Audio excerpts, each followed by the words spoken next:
बहुत बड़ा बलवान होता है।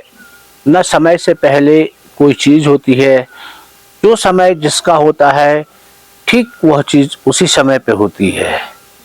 दोस्तों प्रणाम। दोस्तों, बहुत दिनों के बाद मैं अपने अनुभवों की श्रृंखला आपके सामने लाया हूँ। इस बीच मैं 40 साल शिक्षा विभाग में सेवा करने के बाद 31 मार्च को सेवानिवृत्त हुआ। इसी कार्य में बिजी होने के कारण मैं अपने अनुभव की श्रृंखला नहीं पहुंचा पाया, इसके लिए मैं क्षमा चाहता हूं। दोस्तों, मैंने सबसे पहले समय की बात कही। इस अनुभव में भी समय बहुत बलवान है। यहाँ तक कि किसी आदमखोर को अपने मरने से पहले 5 घंटे मेरा इंतज़ार करना पड़ा और उसके बाद तब वो मारा गया। दोस्तों, ये घटना जनपद अल्मोड़ा, उत्तराखंड विकास खंड द्वाराट की है। 17 दिसंबर 2018 को द्वाराट ट्रेन से आगे एक गांव है सीमा पानी। सीमा पानी की हीरा देवी शाम के समय अपने गाय भैंस उनके लिए चारे के लिए गांव के नज़दीक ही जो बंजर खेत थे, क्योंकि पलायन के कारण जो खेत बंजर हो गए थे, उनके चारों ओर जो बांस के वृक्ष थे या जो घास वहाँ थी, उसको लेने के लिए वह गई हुई थी। उसके छोटे छोटे 3 बच्चे घर पे थे और हस्बैंड उस समय घर पे नहीं थे। शाम के समय जब वो घास देने गई तो घास काटते काटते उसे थोड़ा देर हो गई, यानी जाड़ों का समय था।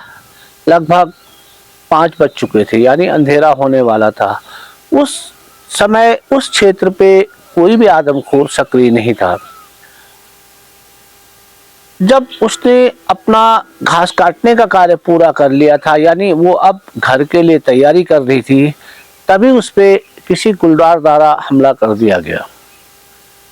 और क्योंकि गांव ऊपर था और जहां वो घास काट रही थी वो गांव के नीचे वाला पोर्शन था, इसलिए यदि वो चिल्लाई भी होगी तो उस समय उसकी आवाज़ किसी ने नहीं सुनी और गुलदार के हमले में हीरा देवी की मौत हो गई। उसके बाद गुलदार उसको खींचता हुआ नीचे की ओर झाड़ियों में और बहुत दूर तक ले गया।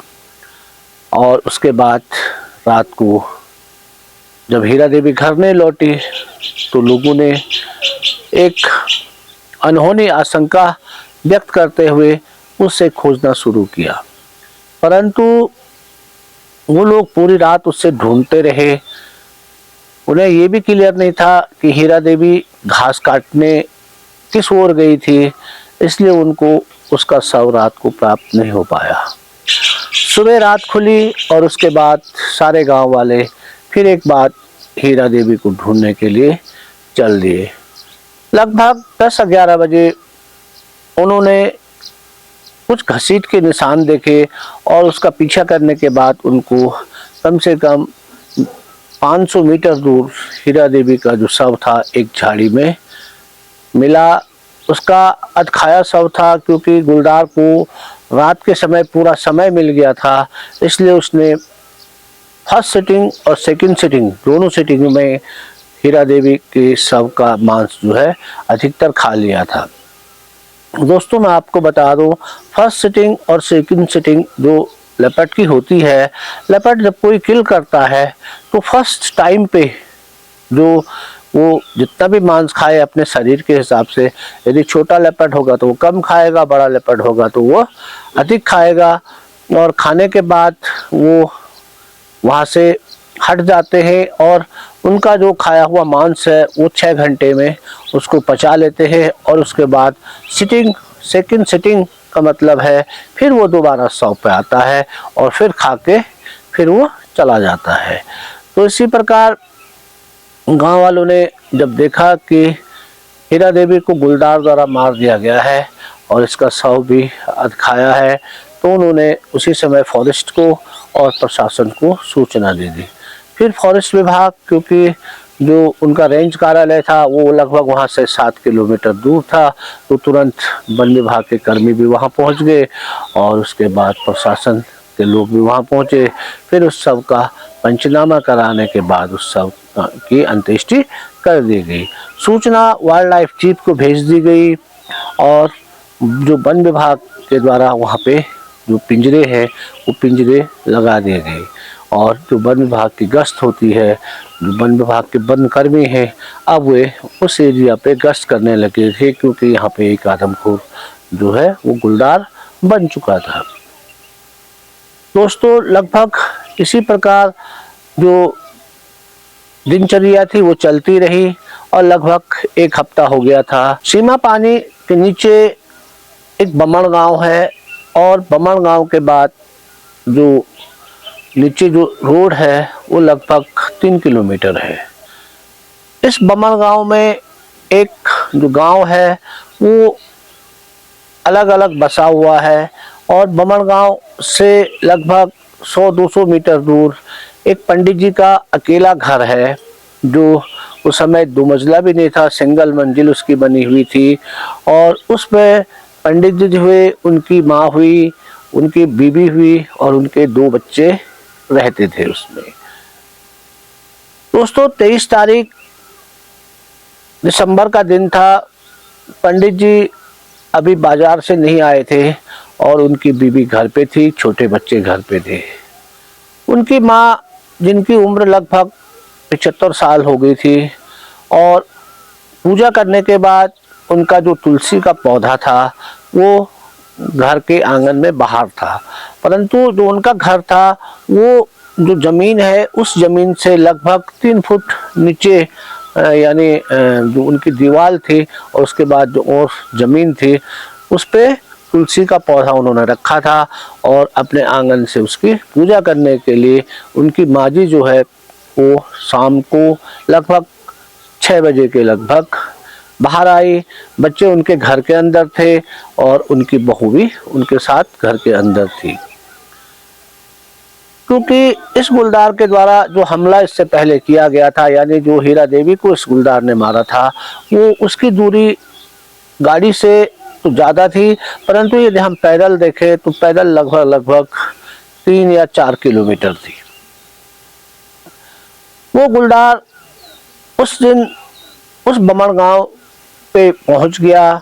जो उसने देखा कि ये पूजा करने, जो बूढ़ी माँ है वो पूजा करने बाहर आ रही है, तो वो घात लगाए हुए बिल्कुल उसके बगल पे पहुंच गया। क्योंकि जो पंडित की माँ थी वो कमज़ोर भी बहुत थी, क्योंकि 75 साल तो बहुत ज़्यादा होता है और उनके हिसाब से उनका शरीर जो था वो बहुत कमज़ोर था। तो जब वो वहाँ पे पूजा करने पहुँची, उन्होंने तुलसी को पानी चढ़ाया और उसके बाद उन पे तुरंत गुलदार ने हमला कर दिया। यानी गुलदार ने ऊपर से ही उनके सर गर्दन को पकड़ा और उनको एक झटके से ऊपर खींच लिया। यानी वो जो थी वो खड़ी थी और ये दीवार थी, ये प्लेन था, तो यहाँ से गुलदार आया और ठीक उसके सामने से उसने उनको पकड़ा और ऊपर खींच लिया। उनके थोड़ा से चिल्लाने से जो उनकी बहू थी वो जब बाहर निकली तो उसने देखा कि एक गुलदार जो है वो सास को खींच रहा है, तो वो एकदम घबरा गए, क्योंकि उस समय उनके पति भी घर पे नहीं थे और 2 बच्चे भी अंदर थे। तो उन्होंने घर से अंदर से ही चिल्लाना शुरू किया जोर जोर से, ताकि जो है गुलदार उनकी सास को छोड़ दे। परंतु गुलदार ने देखा कि ये जो लेडी है ये मेरे से डर रही है, इसलिए गुलदार घबराया नहीं और वो सीधे बुढ़िया को खींचते हुए आगे को ले गया। वहाँ पे जो और मकानें थी वो सब प्लाइन के कारण जो थी वो बंजर थी, यानी खंडर के रूप में बनी हुई थी। उसमें कुछ मकानें पे ताला लगा हुआ था और बाकी कुछ खंडर थे।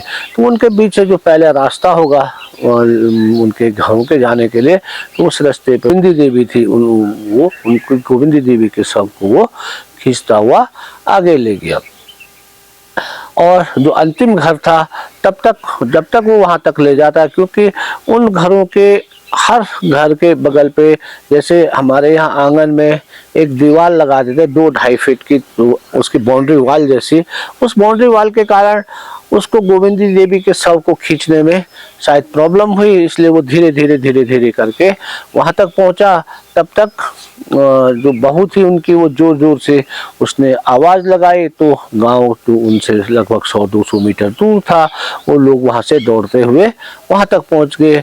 जब तो गुलदार ने देखा कि लोग सारे यहाँ पे पहुँच चुके हैं, तो गुलदार गोविंदी देवी के शव को वहीं पे छोड़ के भाग निकला, और जो शव था वो अब ठीक जो अंतिम मकान था, उस अंतिम मकान के आंगन तक वो उसको ले गया था। उसके बाद तुरंत वन विभाग और प्रशासन को सूचना दी गई। वन विभाग द्वारा वाइल्ड लाइफ चीज से बात की गई और उन्हें आश्वासन दिया गया कि आपको कल सुबह तक इसका परमिट जारी कर दिया जाएगा। और विभाग के जो कर्मचारी थे वो सारे वहाँ पहुँच गए थे, और उनके द्वारा मुझे कॉल किया गया लगभग 8 बजे के लगभग। उस समय मैं खाने खा रहा था। खाने खाने के बाद जब मैं उनका कॉल मैंने रिसीव किया, तो मेरे को पता चला कि बमर गांव में एक लेडी को जो है वो गुलदार उठा के ले गया है, और वाइल्ड लाइफ चीफ से बात हो गई है कि आपको आज ही की डेट में हम लोग परमिट जारी कर देंगे। तो उन्होंने मुझे कहा कि रावत जी आप यहाँ पहुँच जाएं। तो दोस्तों मैं हरी सिंह के साथ लगभग 9 बजे घर से निकला, क्योंकि यहाँ से चौखुटिया से द्वाराट जो दूरी थी वहाँ की, वो 41 किलोमीटर थी। और इससे पहले 2016 में भी एक जो लेपर्ड यहाँ पे सक्रिय हुआ था, उसको मेरे द्वारा मारा गया था। इसलिए मैं इस स्थानों को भली भांति जानता था। जो उन्होंने बमन गांव बोला तो मैं समझ गया था कि बमन गांव कहाँ है। तो लगभग 11 बजे के लगभग हम लोग वहाँ पे पहुँचे। वहाँ से जो रोड पे जो अंतिम उसका पड़ाव था रोड का, वहाँ से लगभग ये दूरी 3 किलोमीटर पैदल थी, और वो भी चढ़ाई की। तो हम लोग बहुत जल्दी उस चढ़ाई को हमने पार किया। जब हम वहाँ पहुँचे तो हमने देखा कि वहाँ पे सारे लोग जो है इकट्ठे हैं, और बहुत सारे उन्होंने बड़े बड़े जो गिलटे हैं उनको जला के आग जला रखी है। तो उससे मेरे को लगा कि जो गुलदार होगा वो गुलदार यहाँ से निकल गया होगा, क्योंकि यहाँ पे भीड़ भाड़ हो गई। फिर इन लोगों ने आग भी जला रखी है, और बुढ़िया का शव वहीं पे रखा है। फिर भी मैंने वहाँ पहुँचकर उन लोगों से बात की। मैंने बोला चलिए आप सबसे पहले तो इस आग को बुझाओ। सबने आग बुझा दी। फिर मैं सब्बल और तार हमने मंगाए, और जहाँ पे बुढ़िया का शव उसने छोड़ा था वहीं पे सब्बल पे हमने बुढ़िया के शव को बांध दिया, यानी गोविंदी देवी के शव को हमने तारों से और सब्बल पे वहाँ पे बांध दिया। बांधने के बाद हम लोगों ने, मचान बनाने का तो कोई तरीका था नहीं क्योंकि पेड़ भी नहीं थे, तो जो एक जिस मकान के आंगन में वो गोविंदी देवी के शव को गुलदार छोड़ गया था, उसी के हमने देखा तो उसके जो ऊपर वाले कमरे थे बिल्कुल वो जर्जर थे। फिर भी हमने वहाँ अंदर देखा तो धूली धूल थी। थोड़ा सफाई करने के बाद उनकी खिड़की से हमने देखा कि वहाँ से हम, यदि गुलदार आता है तो 100 पे, तो हम इसको इनकी खिड़की से आराम से इस पे फायर कर सकते हैं। तो उसके बाद हमने धीरे धीरे सारे गांव वालों को वहाँ से हटा दिया, और उसके बाद मैं और हरी सिंह जो है ऊपर की जो मंजिल थी उस मंजिल के अंदर उस खिड़की को खोलकर बैठ गए। दोस्तों मुझे आशा थी कि यदि गुलदार इस एरिया पे होगा तो एक बार वह जरूर इस 100 पे लौटेगा, क्योंकि ये अभी नया आदमखोर हुआ है, और नया आदमखोर क्योंकि भूख के कारण पक्का ये सुबह 4 बजे से पहले एक बार 100 पे जरूर लौटेगा। यदि ये 100 पे लौटेगा तो ये आराम से मारा जाएगा, क्योंकि ये इसको पहले से आदत बनी हुई है। सीमा देवी का शव इसने पूरी रात खाया था, और यहाँ भी वो सोचेगा कि अब ये लोग तो हट गए होंगे तो शव यहीं पे पड़ा होगा, तो ये जरूर लौटेगा। जब हम लोग वहाँ बैठे तो उसके बाद लगभग 1 बजे, फिर 2 बज गए, फिर 3 बज गए, और फिर 4 बजे के बाद मैंने हरी को कहा कि हरी हो सकता है कि ये गुलदार कहीं ऐसा तो नहीं इसने हमको अंदर बैठने का शक इसको हो गया होगा और इसलिए नहीं आ रहा होगा।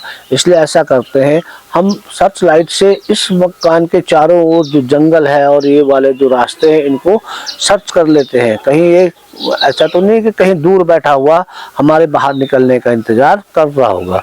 तो जो हमें सर्च लाइट पे दिखेगा तो हम इस पे फायर कर सकते हैं। तो दोस्तों हमने चारों ओर जब वहाँ सर्च लाइट से सर्च किया तो हमने देखा कि वहाँ कोई गुलदार नहीं था। यानी गुलदार उस घटना के बाद जब लोग एकत्रित हुए और उन्होंने आग आग जलाई तो ये इस एरिया को छोड़ चुका था। जब सुबह 5 बजे लोगों को हमने उठाया और उनको ये कहा कि यार आप लोग जो है ये शव है और हमको अभी घर जाना है, क्योंकि हमारे पास कोई सामान तो हम लाए नहीं, बहुत क्विकली हम आए हैं, इसलिए हम लोग वापस गैरसैंण की ओर लौट गए। और सुबह दूसरे दिन सुबह 10 बजे जो है वाइल्ड लाइफ चीफ ने इस गुलदार को आदमखोर घोषित करते हुए परमिट जारी कर दिया। दोस्तों 24 तारीख को हम लोग यहाँ से निकले और उसके बाद जो रेंज कार्यालय था द्वाराट वहाँ पहुँचे और उसके बाद हमने उनसे ओपन गाड़ी की मांग की। उन लोगों ने उस दिन हमें ओपन गाड़ी प्रोवाइड करवाई और रात को हमने इस एरिया से ऊपर जहाँ सीमा पानी वाला जो एरिया था जहाँ पहले उसने किल किया था इस एरिया को, और उसके बाद जो बमन गांव के नीचे से रूट जो निकलती थी उस पे लगभग 10 साढ़े 10 किलोमीटर हमने इसकी रात को सर्चिंग की। वैसे हम अक्सर सर्चिंग 10 बजे के बाद नहीं करते हैं, परंतु हमें ये पता करना था कि इस एरिया पे गुलदार कितने हैं। और जब तक हमें गुलदारों के बारे में पता नहीं चलेगा कि इस एरिया पे इतने गुलदार हैं, क्योंकि जो ये गुलदार था इस गुलदार के कोई ट्रेस फॉरेस्ट के पास नहीं थे और हम जब हम वहाँ पे गए थे तो वो भी हार्ड ज़मीन थी, इसलिए वहाँ हमको इसके ट्रेस मिले नहीं।